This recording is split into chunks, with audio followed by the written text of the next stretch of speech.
ஒரு சிறிய நகரத்தில் கார்த்திக் என்ற 15 வயதுடைய சிறுவன் வாழ்ந்து வந்தான். கார்த்திக் புத்திசாலி. ஆனால் பணம் என்றால் அவனுக்கு வரும் ஒரே நினைவு சேமித்தால் போதும் என்பதுதான். அவன் பள்ளிக்கு செல்லும்போது அவனுக்கு கிடைக்கும் சிறு பாக்கெட் மணி, பிறந்த நாள் பரிசாக கிடைக்கும் பணம் எல்லாவற்றையும் ஒரு சிறிய பெட்டியில் போட்டு பூட்டி வைப்பான்.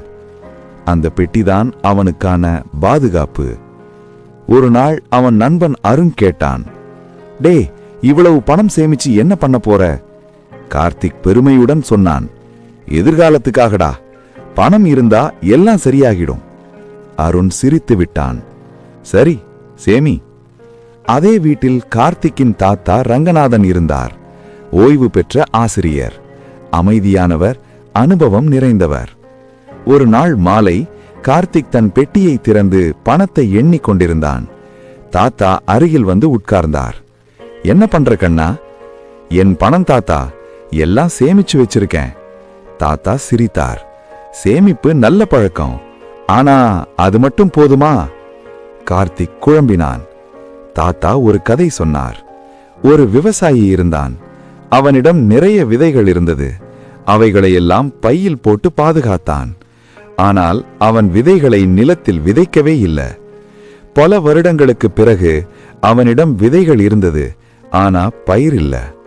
தாத்தா கேட்டார், விதை இருந்தால் மட்டும் போதுமா கண்ணா? கார்த்திக் மெதுவாக சொன்னான், இல்ல, விதைக்கணும் என்றான். தாத்தா சிரித்தார். அதேதான் பணம். சேமிப்பு என்பது பணத்தை பாதுகாப்பது. முதலீடு என்பது பணத்தை வேலை செய்ய வைப்பது. பணத்தை பெட்டியில் வைத்தால் அது வளராது. ஆனா அதை சரியான இடத்தில் முதலீடு செய்தால் அது மரமாக வளர்ந்து பலன் தரும். தாத்தா ஒரு பழைய அனுபவத்தை சொன்னார். நான் இளம் வயதில் எல்லா பணத்தையும் சேமித்தேன். பிறகு பணவீக்கம் வந்தது. அதே பணத்தின் மதிப்பு குறைந்தது. அப்போ புரிந்தது, பணம் வேலை செய்யணும்.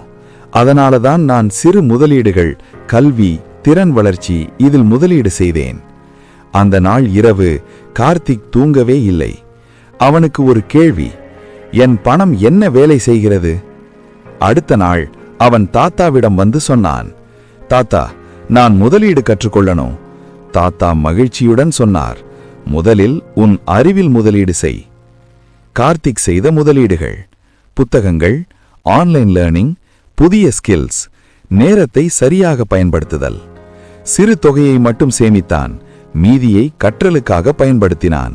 சில வருடங்கள் கழித்து கார்த்திக் ஒரு வெற்றிகரமான இளைஞன். அவனிடம் பணம் மட்டும் இல்லை, அறிவு, திறன், அனுபவம் எல்லாம் இருந்தது. அதே அருண் ஒரு நாள் கார்த்திக்கிடம் கேட்டான், டே, நீ எப்படி இவ்வளவு வளர்ந்த? கார்த்திக் சிரித்தபடி சொன்னான், நான் பணத்தை மட்டும் சேமிக்கல, அதை முதலீடு செய்தேன். கதை சொல்லும் பாடம்: பணம் சேமிப்பது நல்ல பழக்கம், ஆனால் முதலீடு செய்வதே வாழ்க்கையை மாற்றும். பணம் விதை மாதிரி, அதை விதைத்தால்தான் பலன். இளம் வயதில் முதலீடு செய்யும் சிறந்த இடம் உன் அறிவும் திறனும் தான்.